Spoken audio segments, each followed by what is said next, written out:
because her company is all about celebrating love for dogs and beer. Who could be against that? Theresa? All right, guys, here we go.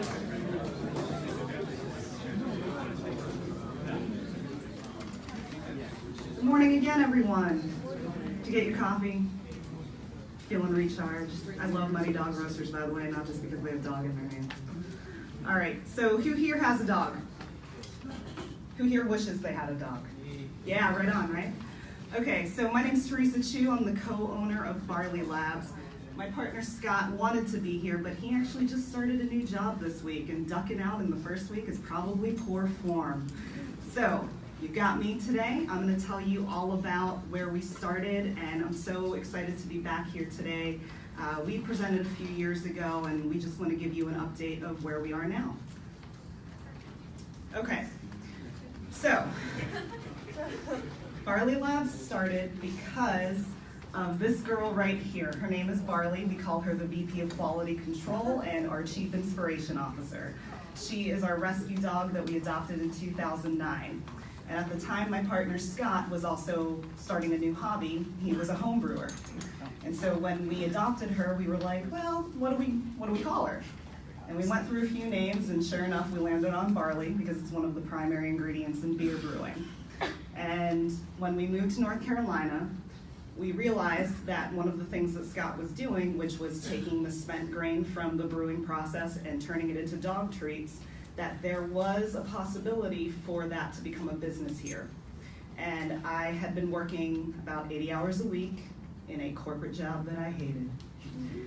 And I hit rock bottom one day, and I took out a Post-it note. I wrote the name of the company and September 2012 on it, put it on the back of my cubicle wall, and sure enough, by September 2012, we launched Barley Labs. A few years after that, we adopted our dog Hops. He is our director of PR, primarily because, so the irony of all of this is Barley hates people, all kinds of people. She just hates them. She's the face and the voice of our social media, and she hates everyone in person. Hops, on the other hand, loves everyone. So when we go out to events, he's our guy. And so these two, I put them up here because they truly are our inspiration. When we created the dog treats, everything about them, from the flavor to sort of the brand personality, everything was built from our experiences with our own dogs. And so over the course of the past, 5 years, we were able to take this little dog treat brand from just a few independent shops. We now have a distributor that takes us into Harris Teeter, Lowe's Foods, Publix, and it's throughout North Carolina and some stores in South Carolina, and we still are servicing a lot of our independent shops in the North Carolina region. So those are our dog treats. We started out with peanut butter, pumpkin, and cheese, and then we expanded to what we call our mutt mash flavors, which are peanut butter, honey, and sweet potato and maple syrup. They're all natural, they're wheat-free, corn-free, soy-free, preservative-free. It was that idea of, we love our dogs as much as we love our kids, basically. Scott and I don't have kids, we've got our dogs, and we treat them like our children. And so we think more about what goes into their bellies than we do our own. So we wanted to think about our dog treats in the same way. So when we started out, it was just this. It was as simple as this. We make beer grain dog treats. And when we came to 1 million cups, when they asked us to present, they said, what is the wow part of it? And the wow part of it isn't just we make beer grain dog treats. It's that we help you celebrate what you love. And that's good beer and good dogs. Who doesn't love those two things? And so as we thought about expanding, we asked ourselves, so how do we take that to the next level? How do we take our love of these two things and go somewhere else with it? Maybe. There it is. So in March of 2018, we opened Barley Labs, the brick and mortar shop. And so what it is, it's a dog-focused tap room, bottle, and gift shop in the South Square area of Durham. Here's the thing. In Durham, if you live in Durham, if you have a dog, you know there are a ton of dog-friendly places around. So what we tried to do is we tried to really focus on the dog part of it. So not only do we have 16 beers and ciders on draft, not only do we have a nice selection of wine, we also have dog beds for your dog to lay on while they're in the shop. You get free doggy treats when you show up. We've got toys for your dog to play with. We have leash hooks to leash up your dog so that they're not running around and you can actually enjoy your beer. And so the idea here was, we love Durham. We moved here back in 2010, and we actually never thought we'd stay. We thought we'd just go back to Chicago. But as it turns out, we have fallen in love. And so much of our brand is rooted in this city. And so as we thought about expanding, we thought to ourselves, okay, let's again create this community space in the city that we love with an eye on if we can make this successful here, maybe we can take it to other cities as well and deeply root Barley Labs in those communities in the same way we have in Durham. So, there are always challenges, and this is where our ask of you comes in. I grew up in the restaurant industry, and any one of you who has worked in that industry, you know it can be incredibly random from the perspective of how your business flows. And for us, it has been truly random as far as the traffic that we've seen come in and out of our shop. There are some nights where it is incredible and we're barely keeping up, and there are some nights where I'm sitting behind the bar staring at nothing. And so I wanted to share with you so far what we've done. So we've done your traditional advertising. We have done your traditional marketing and PR. And what we found, which we thought was so interesting, was number one, it's not even actually the out-of-shop events, it's the on-site events that have driven the most traffic.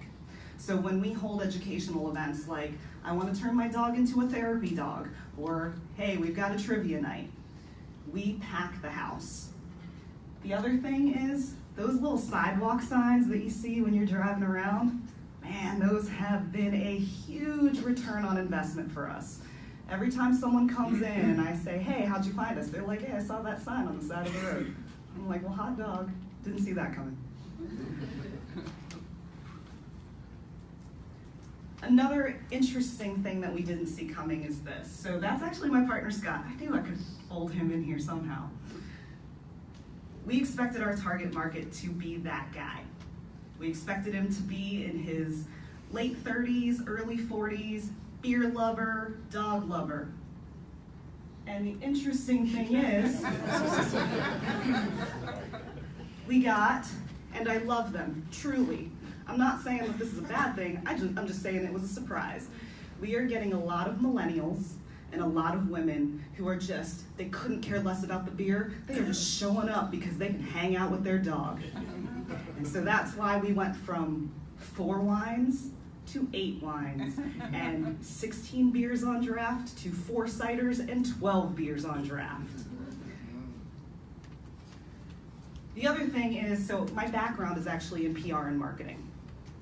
And I will tell you this, I grew up in an age where we were just, when I first started my very first corporate job, blogs were the thing, if you remember blogs. They were the hot new thing in social media. And everyone was saying, if we can just get people to follow us, business will boom. I can tell you from experience that that is not necessarily true all the time. We have had a great deal of social media chatter. We have seen our followers grow since we've opened the shop.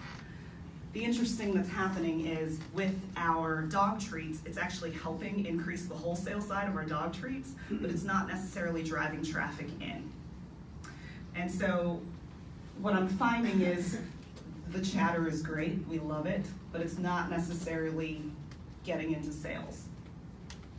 So what I would love to hear from you is, what am I missing? How am I getting people, why am I not getting people in the door? And I'm also constantly hustling. So next Tuesday, we're actually doing a small business seminar. I've got a couple of people coming in on the finance side talking about what they look for when a small business is looking for funding. So if you guys want to come on out, June 26th, 6:15, come on and take a listen. Also tonight is half-price glasses of wine on Wednesdays, just letting you know. So, maybe? All right. So yeah, I'll take questions, and thanks so much for coming out, guys.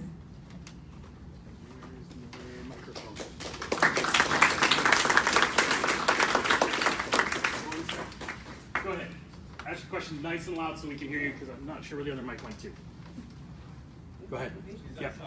The question is foot traffic. Your location is on University Drive. Thank you. Your location is on University Drive, so it doesn't seem to me to be a place where people go to walk their dogs. When you said you have your events, that's a destination, so yes, people come there because they're going for that specific event. But I think you're missing out on a lot of just foot traffic where people walk their dogs and will come in, because you have to drive to get to your location. Yeah, absolutely. So that is a big issue for us, number one. So if you've ever driven past us on University Drive, you'll know that you can't actually see us because there is a massive glass BB&T building that blocks us. And if I could demolish that building, I would. Just kidding, BB&T, love you, mean it. But there's not a lot we can do about that. And so that's why those sidewalk signs have been incredibly helpful for us, because there actually are a lot of apartment buildings around there, and people have found us because they do walk their dogs down University Drive. They see our signs. We put that logo on the sign, and they just want it. I never actually thought we'd get walk-in traffic, but we have been from those signs. But it was a risk that we decided to take in that location. There's not a lot I can do about it now, and so I'm trying to find ways around the idea that we're not in downtown Durham. People just can't walk to us. So how do I make it a place where people think of us as sort of their go-to? So there's a lot of, over here, Hi. there's a lot of retail and bars that have runs that come through. Have you thought of maybe having a dog walk that starts and ends at your location? Yes, so that was one of the events that we actually had. We worked with a local trainer, and we had a dog walk that started at Barley Labs. They walked around, and they came back, and it was actually partially a learning experience where if you have a dog that doesn't walk well with others, or just doesn't walk well with you, period, then the trainer was there to help you, and then they all came back, and it was really successful. Yeah. Yep. Thank you. Hi, my name's Oda. I'm sorry if I don't mean to be rude in terms of the way the question might sound, but I'm a little confused. Are you looking at building up the company in terms of dog treats, or are you really just looking at driving the business towards the bar, restaurant focused on dogs? Sure. Not rude at all. So the whole idea is sort of a combination of both. So we initially started with the dog treats, and when we sort of hit that crossroads of where do we go next, I looked at my partner and I said, I feel like we've got two paths. Either we go 100% on manufacturing and just try to go the wholesale route, or do we try this hyper-local piece and see what happens with it? And so for us, the whole idea is, if we can get this location to be successful, then can we franchise it into other markets? Because the dog treats inherently have to be local in the sense that we get our spent grain from Full Steam Brewery.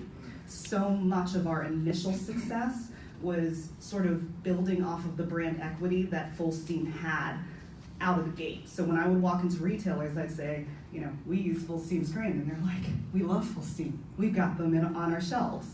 And so if I can take that idea and, if we go into Asheville, create a Barley Labs there, partner with one of the local breweries there, then we're able to have both that local spot, but then we can also fulfill orders in local independent pet shops from the wholesale perspective as well. Does that make sense?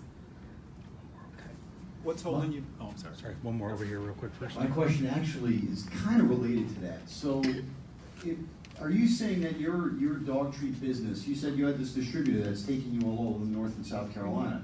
Are you not achieving enough sales and profits from that? And kind of related to that is this a question of overhead? Is your production facility separate from this retail location, or are you doing everything in one place?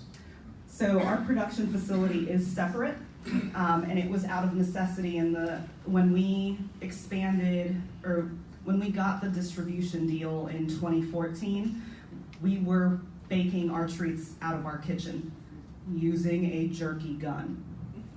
So we literally were doing this, extruding dog treats. And so when we got that distribution deal, we had to scale up quickly. And so at the time, our initial thought was we just need to very quickly build out a space so that we could make these treats and fulfill these orders as quickly as possible. So to answer your initial question, as far as the revenue that we are bringing in from the dog treats, right now, no. It's not enough for us to, frankly, have the kind of staff that we wanted. And it's also, I don't think, part of it too is that Scott and I never wanted to be necessarily in that large-scale national manufacturing part of it. We liked this idea of being hyper-local. We liked the idea of having that community space. And so even though I gave Scott those two sort of options of do we go 100% manufacturing or do we take it into this local space, we liked that local idea better. First of all, I'd like to say I really appreciated your presentation. I enjoyed it. It's a great idea.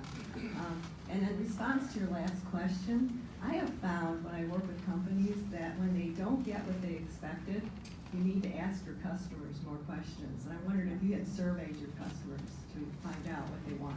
Yeah, so before we actually opened, we did survey our customers. We asked, sort of what they were looking for from the perspective of what they wanted what amenities they wanted to have in the space and what they wanted to see happening. And we got back the responses that we had expected.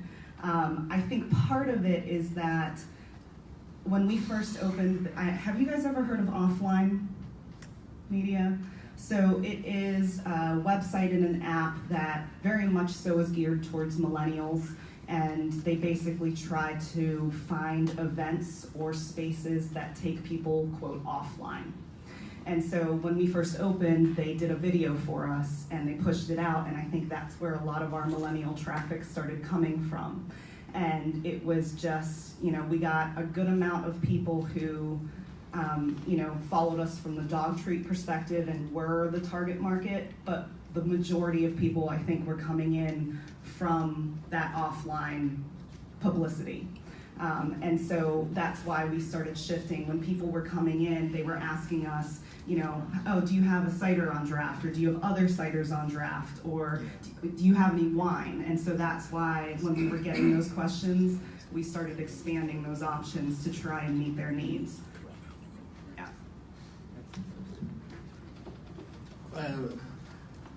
I'm a commercial finance consultant, and you are on the right path. And we do provide alternative lending opportunities. And because of that, if you are in a situation of expanding or improving or changing those things, Every day we're hustling. I like it. I like it a lot.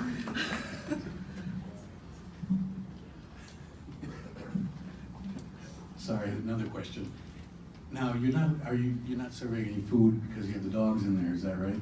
That's so correct. You're kind of somewhat limited. Is there any way of trying to go ahead and maybe add some area to your place where people could actually sit and eat as well while the dogs are being taken care of, for example? So the issue with that is if you serve food, you can't have dogs inside. Right.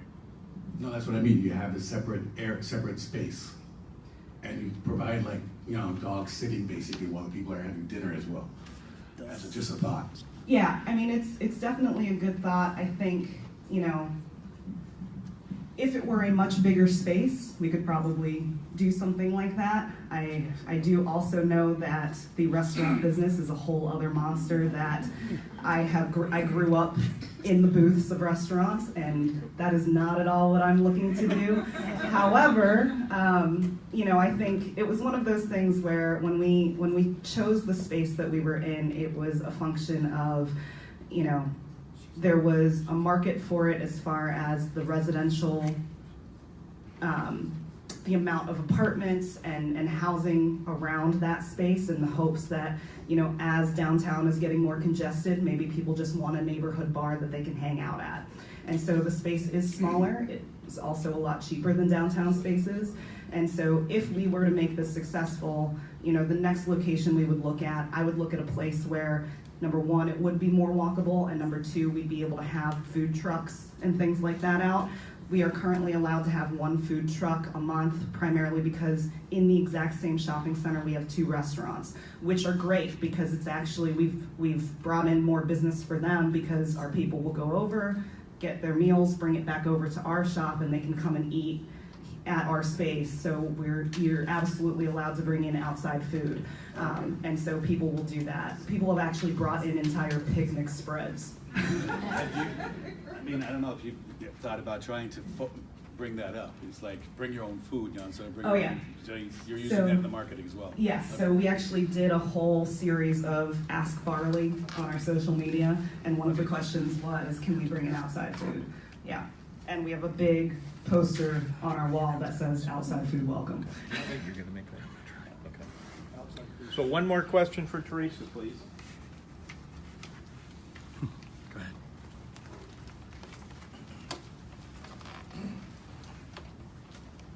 Hi, my name is TJ.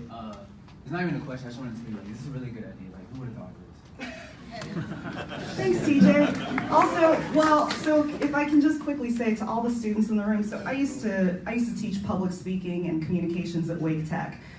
What I want to say to you guys is, number one, kudos for being in high school and this motivated already, number one. Number two, if you do want to be an entrepreneur, I do want to say this. It is the scariest thing you will do in your life, and you will work more hours than you would have ever worked in a traditional job, but it is worth every moment. So good luck to all of you. I think it's wonderful that you're here. Thank you.